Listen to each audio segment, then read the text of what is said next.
Boa noite. Sejam bem-vindos mais uma vez, como a gente sempre costuma dizer.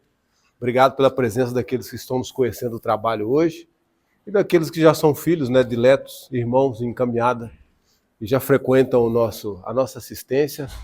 Eu costumo dizer que dispensa maiores apresentações. Não sejam bem-vindos vocês que vêm de escolas diversas. É sempre oportuno a gente abrir o nosso diálogo dizendo que nós não fazemos qualquer tipo de distinção. Então, são todos bem-vindos. E hoje eu vou tentar ser bem sucinto, tal como o Pai Benedito nos ensina, que vai ser o mentor que estará dirigindo a primeira etapa do rito. Ele vem nos ensinando que o silêncio é a melhor oração que podemos fazer. E a gente sabe que na condição de espíritos encarnados nós somos turbulentos. Estamos muito preocupados na nossa correria do dia a dia e às vezes se habituar a estar num espaço sagrado e silenciar para que o nosso espírito possa de fato falar é um desafio grande. E a cada encontro que nós aqui realizamos, a intenção é que a gente encontre esse silêncio interno e que de alguma forma a gente consiga dialogar, entre aspas, com Deus. E baseado nessa afirmativa, temos como mote que essa disciplina do silêncio nos permite o esclarecimento espiritual. Então, às vezes, silenciar, escutar o próprio espírito já é valoroso. E, embora costumeiramente temos como hábito, pelo menos eu penso assim, a maioria de vocês, a oração, esse é apenas um primeiro passo. Às vezes não nos adianta rezar uma ladainha inteira e a gente não conseguir alcançar os fundamentos dessa prece que estamos verbalizando. Mas, para ser mais exato, como eu acabei de dizer, o silêncio é a nossa prece íntima, mas um silêncio que é em comunhão com o sagrado. E quando encontramos esse silêncio em nós mesmos, podemos, em primeiro momento, nos reconhecer como espírito, não apenas como ser espiritual encarnado, mas como espírito, essencialmente dizendo. E assim aguçarmos os sentidos para a percepção do amor, da sabedoria, que são as vigas mestras, os princípios norteadores do nosso crescimento espiritual.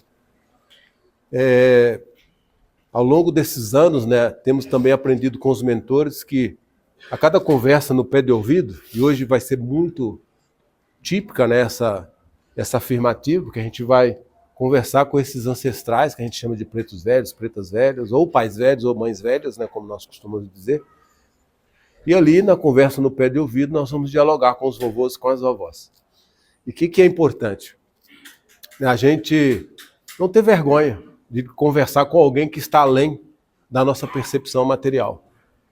E escutar com atenção, essa é a reta atenção para que, através da intuição, a gente consiga acessar arquivos às vezes esquecidos.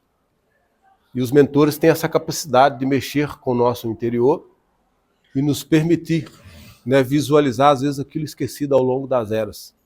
E como não é a nossa primeira encarnação, acreditamos piamente nisso, trazemos de outras existências passadas aspectos que precisamos melhorar, outros que precisamos mantê-los. E é essa a dinâmica do rito. Os mentores vêm como bons irmãos espirituais, como espíritos iluminados, nos mostrar qual é a forma, o melhor caminho para que a gente atinja a paz de espírito. E essa paz de espírito, eu digo, repetindo o que eles ensinam, ela não está fora de nós, está dentro de nós.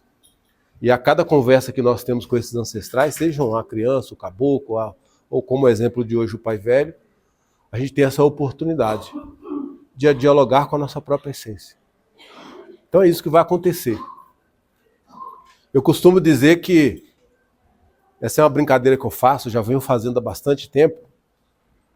Às vezes a gente ensaia todo um repertório.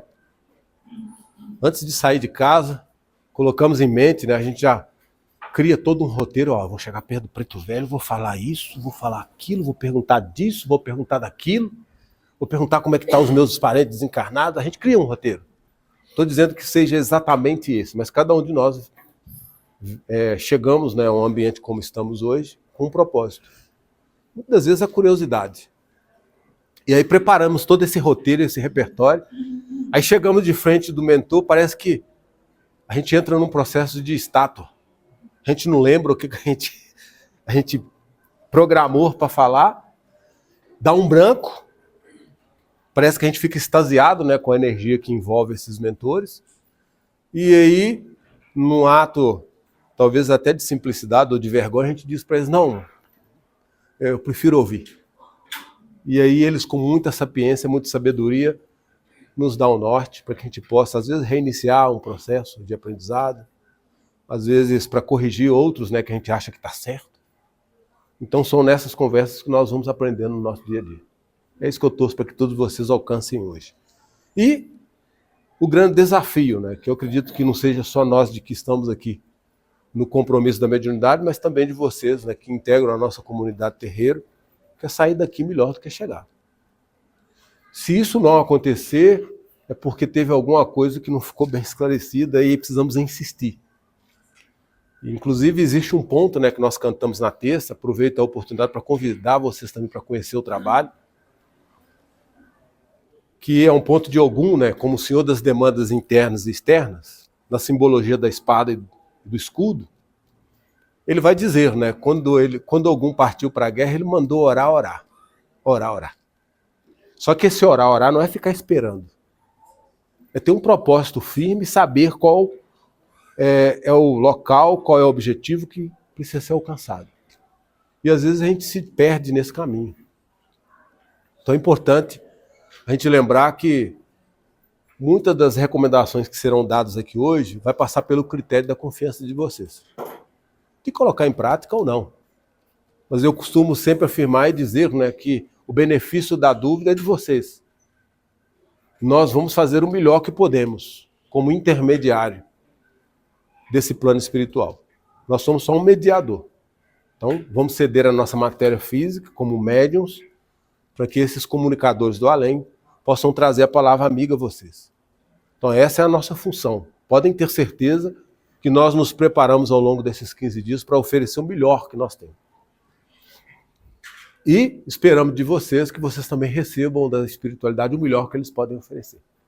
No mais é isso, um saravá fraterno, né, a todos, que é uma linguagem comum, né, de terreiro, né, saravá, que a natureza seja movimentada em nosso favor.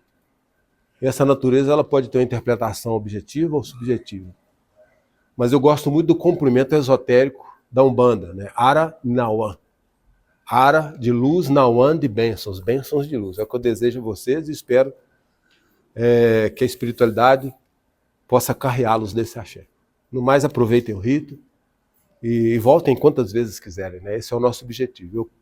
Eu quero encerrar dizendo que a Umbanda não tem nenhuma intenção de fazer proselitismo. Não temos. A nossa intenção é que cada um de vocês que cheguem aqui se esclareçam, se iluminem e sigam os seus caminhos. Às vezes sem abandonar lá a fé que vocês professam em outros segmentos, a Umbanda é uma escola de aprendizado. Então, independente de você ser espírita, kardecista, umbandista, popular, de ser esoterista, de ser shintoísta, budista, isso para nós não importa. O que nós entendemos é que esse ambiente, como sagrado que o é, se torna uma escola nesse momento. E todos nós temos a oportunidade de aprendermos. Então, aproveitem o máximo.